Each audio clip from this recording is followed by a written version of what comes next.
to travel smart. And we come to Ruth. Ruth is with Hidden Disabilities Sunflower. This is a company who's caring for a very important and special part of our passengers, people with hidden disabilities. Ruth, maybe can you explain your core idea with Sunflower?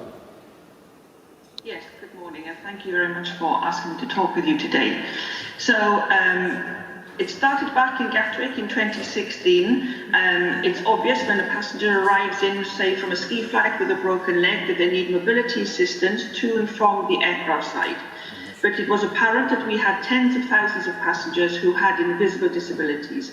And what could we introduce to tell the airport community? At that time there was 33,000 staff at Gatwick, to advise them that these people travelling through would need a bit of extra time, patience, support and understanding. So we met with many local and national charities, with the PRM working group, the Passengers for Reduced Mobility working group at Gatwick, and we created the Sunflower Lanyard. And the idea behind this is that if you see somebody wearing the sunflower, that means they've chosen to do so. It is purely optional. It does not give fast track access. We were very clear with that. That means that they can't be open to abuse, to jump queues, say at security or at the border.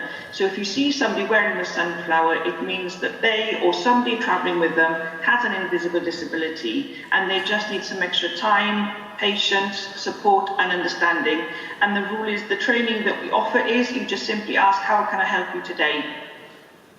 Okay, so this is the core idea of Sunflower. Then I was introduced to the Sunflower Lanyard and the program while I was still working for Copenhagen Airport.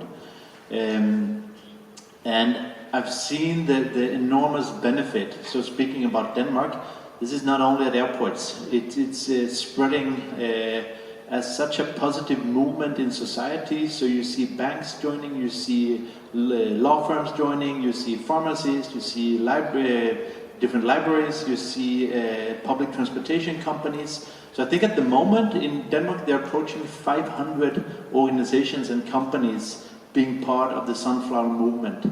We are the first airport in Germany, we're even the first company in Germany to launch this, and I think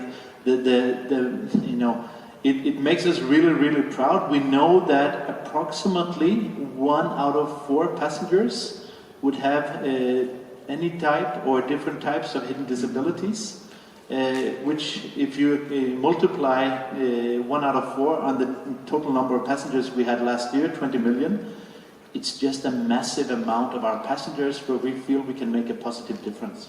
Yeah. So Ruth, as Thomas said, in England, in US and in Denmark, the project is so successful. Why is it, as Thomas said, that we are the first company implementing in Germany? We don't have hidden disabilities? What do you think? No, absolutely. It's just as many airports as we can want to raise awareness. So we're delighted that Berlin was the first in Germany to recognise this. We're now in over 195 airports across the globe in every continent. And we're absolutely trying to increase awareness, certainly within Germany as well. So we find that once an airport recognises the sunflower, then the infrastructure out from there, so trams, coaches, trains, taxis, etc., that's when it grows from there. But it's absolutely to ensure that the utopia is that every airport across the globe and every sector, as Thomas has alluded to, here in the UK, we're in every sector from healthcare to finance to power stations to Premiership football grounds. So it's for a person to be able to leave their home, travel to get to the airport, travel through to get the airlines on board, and once they get to their destination, to be able to have that same support, patience and understanding. And very often I used to ask people at the airport, I see, good morning, I see you have the sunflower, how can I help you today? Very often people would say, thank you, I'm having a good day, but thank you for asking. It's absolutely, as the lady in the video said, some people put it on when they are anxious and just need that extra bit of time, patience, support and understanding. Can you give us some examples? What is a hidden disability? There are just hundreds of them. So an example of an invisible disability, we all know somebody who has one, whether we don't realise that they have an invisible disability. So examples are diabetes, asthma, dementia, Parkinson's, somebody who's autistic, someone who conditions could be temporary as well. So somebody who's recovering from a new knee or a new hip and can't stand for a long time in a queue. There are simply hundreds of invisible conditions, and we're in the process of trying to get together an infinitive list to show and be able to share with everybody what the different types of conditions there are. There's visual impairments and hearing impairments as well. Okay, so back to Thomas. So as we said, we implemented it. How do we know if a passenger has a hidden disability or not? We don't have to know, it's open to everyone, and we will not check the validity of your hidden disability. Mm-hmm. It's completely voluntary, and as Ruth was referring to as well, it doesn't give you any fast track, any special super quick route at the airport. That's not the purpose. The purpose is just to, on your own terms, as a guest or as a passenger, to, in a very discreet way, signal to the staff that, hey, have some patience, be a little bit extra kind to me. That's what the program is all about. So we're not checking it at all, and we have no interest in that. So it's possible to raise the lanyard if you feel like it, or to leave it in your pocket. Is it right, Ruth? Yes, absolutely. Some people say that when they're out travelling, example, an airport, as we know, is a very disabling environment with the different lights, the smells, the noises that go along with it when you're travelling through an airport. So very often people may not have worn it when they're travelling from their home to get to the airport, but feel that they need to put it on there just in case they need that additional time, support and understanding. But it is optional, and we don't ask people to disclose what their invisible disability is. My experience is many people like to share what it is, and those that wear the sunflower have chosen to do so to indicate that they have an invisible disability.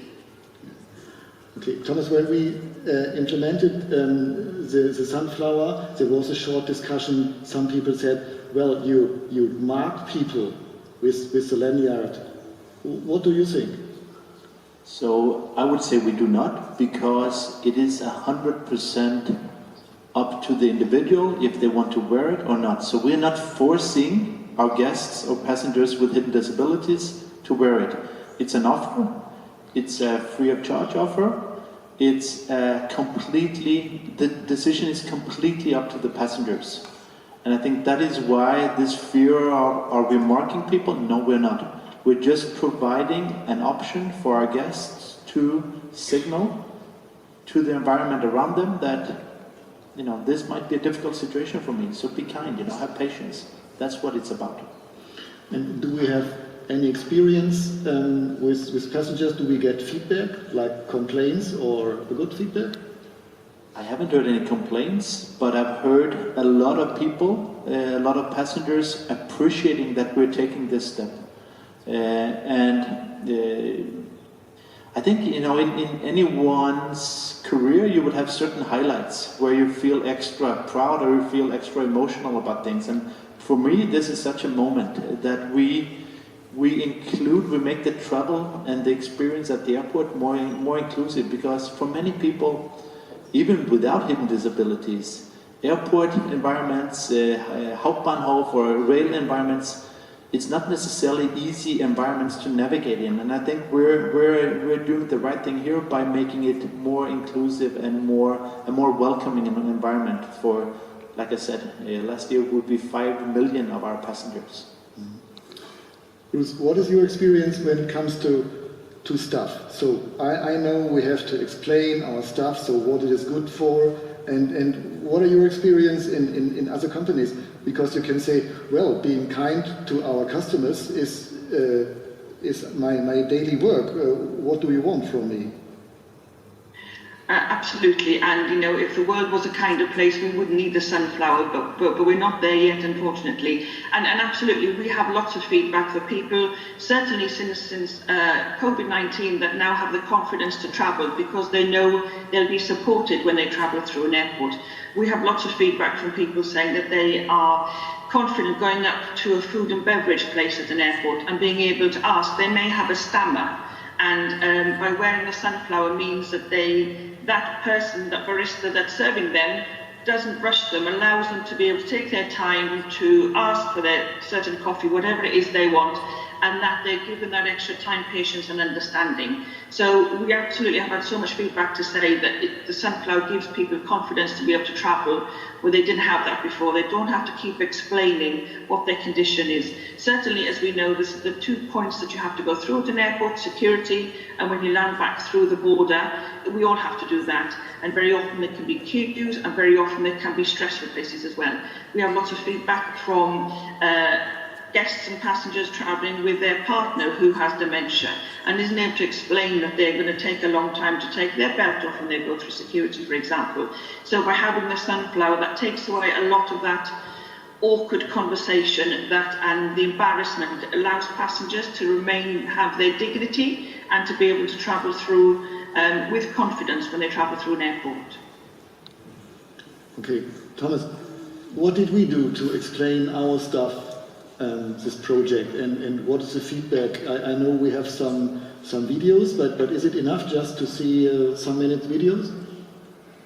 We started planning for the introduction already during summer 22. Mm-hmm. So we have spent time preparing, we've spent time planning, we've spent time educating our staff. Working at an airport, you would need a special airport badge.